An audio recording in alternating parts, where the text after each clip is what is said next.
Hello, hello, hello, everyone, and welcome to another week of Living Our Best Life. I am your host. I am Lo, and I am so grateful to be here with you. There's so many things that I want to talk to you about and kind of, just throw out there my ideas, my takes on things, as well as responding to some of the request of things that you would like for me to talk about. And we're going to get started. I got a request about body shaming and women just not really being made to feel comfortable within their own skin. And I think I can definitely relate to that because I've been on basically both ends of the spectrum where when I was younger, even when I was 9 months pregnant, I was barely 125, 130 pounds.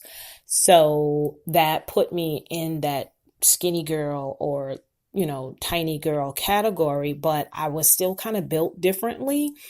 They used to call me like a human Barbie doll because I have always had a big bust per se, long skinny limbs and tiny little feet with really high arches. So they would always liken me to that. Plus I was in the industry. I was modeling, I was singing, I was dancing, I was acting, and I was doing all of this stuff professionally. So, you always had to keep a certain image. And I would always walk down the streets in New Jersey and New York where I lived as if I was walking down the runway because you didn't know who was going to see you, when they were going to see you, and you always had to be on your best so that, you always fit that image, which to me was very difficult because at the same time as everyone, now this was 80s into the 90s. So that was the time when, fashion was really moving in different directions. You had the 80s where you looked like Mariah Carey or Madonna or TLC, things like that, where you had the big baggy clothes. And I come from an area where we were predominantly yuppies. So we had the boating outfits with the cable knit sweaters and the V-neck sweaters with the three different colors and the boating shoes and the khaki baggy pants. And, so it was a lot going on at that time as far as fashion was concerned. So you had to kind of find your niche and get in it and ride that wave. But I was never satisfied with just being one way all the time. So I would bounce back and forth between all of those, different ways and things like that. But then I also had my own style. And that again took a lot from me because when I would put on these certain styles that I came up with, you have to walk with a certain level of confidence, even when people are making negative comments towards you.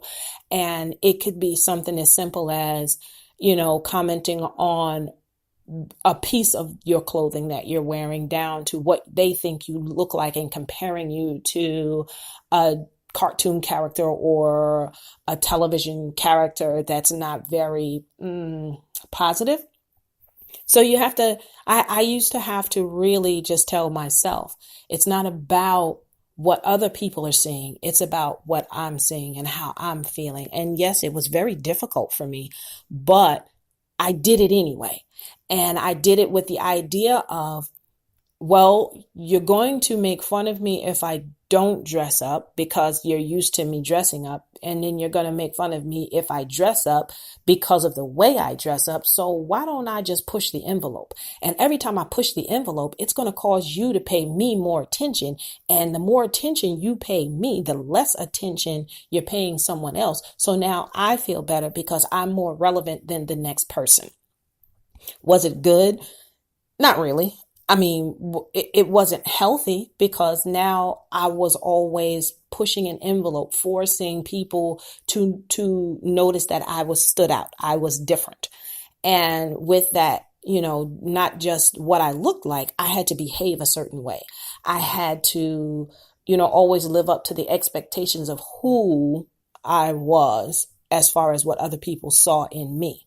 So it took me into an area of myself that I didn't know and I didn't recognize because I wasn't being the authentic me.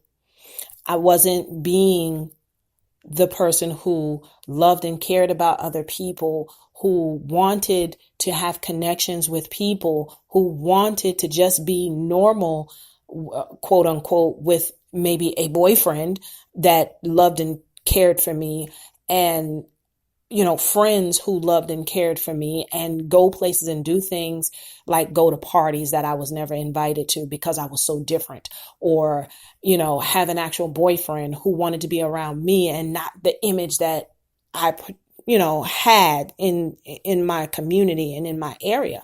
I realized that no one really wanted to be with me. They just wanted to be with the image of me, the idea of me, because no one really ever knew me. So then as time moved on, I moved away from that area, moved down to Atlanta, where that was a whole nother bag of biscuits, because their idea and their cultures was so different from what I was accustomed to. I now had to reinvent myself, and not only reinvent myself, but do it in a way where, I had to make another place in the world for myself, because no one knew me. I was completely anonymous. No one knew my track record. No one knew my talents. No one knew anything about me. It was just me and my son.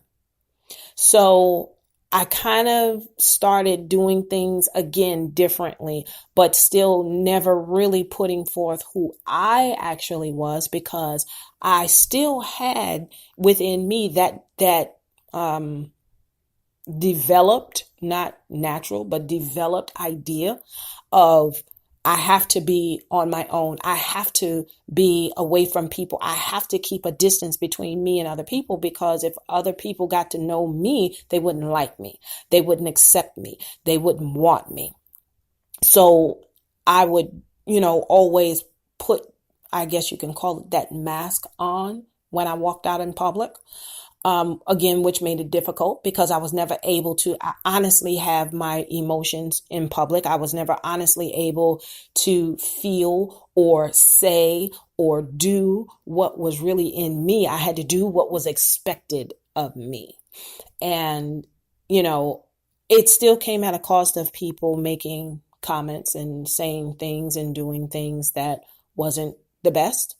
But because I always thought that I had to fit a certain mold in order to be productive in the world, that caused, a ripple effect. And that ripple effect became, okay, now you're in a new place doing new things, but you're still worrying about what people want from you instead of what people need to accept from you. And my outer appearance became a really big mask for who I really was. And then one day I got sick and I more than doubled in my weight. And then, I started to underdress. I started to dress as though I was hiding my outer appearance. All of my clothes became quite unflattering. I started trying to blend in and become invisible because I was so ashamed of the fact that I had gained weight and I was no longer what I once was. I no longer walked into a room and every guy in the room stopped to figure out who I was and how they could get close to me because of what I looked like. Now I walk into a room and people didn't even notice I was there. And if they did, they were trying to figure out why, because I didn't fit in again anymore, but I didn't know what to do with it. So I began to kind of pull myself away from people, stay closer to home, not go out as much, not go to places that I would love to go because of what I looked like. And, I would get comments from people about my weight gain, not knowing that it wasn't because I just sat down at a table and started eating. I actually had a health problem that caused it. But if I talked about the health problem, it was now an excuse. So, I mean, I've had times where I would sit down with someone who was close to me, who saw me go through the whole transition, who knew that I was ill, and would speak so negatively of me and to me when I would try to have something to eat. Why are you eating that? You know, you can't eat that because you're fat and and would say such nasty things to me that I stopped wanting to even be in that company. And I started trying to figure out what was wrong with what I was eating, because if I'm only eating once a day, and when I do eat, I might eat a small meal, but it's something that'll hold me because I don't know when the next time I'm going to get hungry. So I have to pack on some kind of calorie so that my body can function. But you're telling me that what I'm doing is the reason why I am the way that I am, or I'm heavy, like I am, and things like that. So that would bother me, but I never allowed it to show. I would simply, rebut with something quick and snazzy, because I am very quick with my mouth, sometimes to the point that it hurts people's feelings and scars them for life. But you know what? I try not to give it unless it's warranted. And this person would do it so often, and she would do it in front of other people. And, their response was kind of like, yeah, how that peanut gallery mentality is. So I kind of pulled back from being around. And in that process, I started self-assessing again to figure out how to deal with my health, not so much as my appearance, but my health. And I started to really get into my health more so than what I looked like on the outside. So I became very bland again, but I'm still very bland. My hair doesn't do all of the funky, nice, quick, new styles that I used to do it in. The makeup isn't the way it used to be. And, my outfits still are not flashy or, standoutish. They're very frumpy, but I'm paying attention to my health.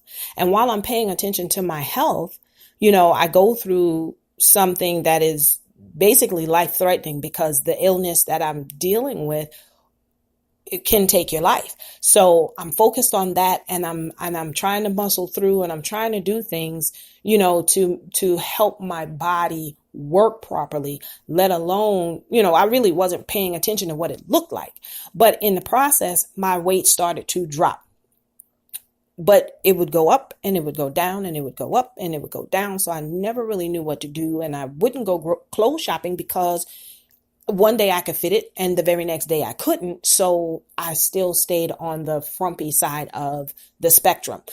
But I would watch television, and I would see magazine ads and things that pop up on Facebook of these healthy, I can't call them heavy set. Some of them were heavy set, but bigger boned or bigger bodied women. And they look so beautiful to me. But at the same time, I would say they look beautiful. But because of my body shape, I'm not shaped like them. So I can't look as beautiful as them. No matter how I put on my clothes, I'm still not going to measure up to them. So now I realize now that I was actually body shaming myself because I didn't look like the other women. So that being said, it's a journey that you have to go through sometimes to realize that your uniqueness is within you, and it doesn't matter how other people tell you they're experiencing it, because eventually, as long as you're confident within yourself, they don't have a choice but to accept you. And eventually you will become the mold that others are compared to, which isn't actually a good thing, but it is kind of sort of, because if your mold is being comfortable within your skin and being comfortable with who you are and what you have to put out into the world, then yeah, that's a great mold to fit in, because at that point,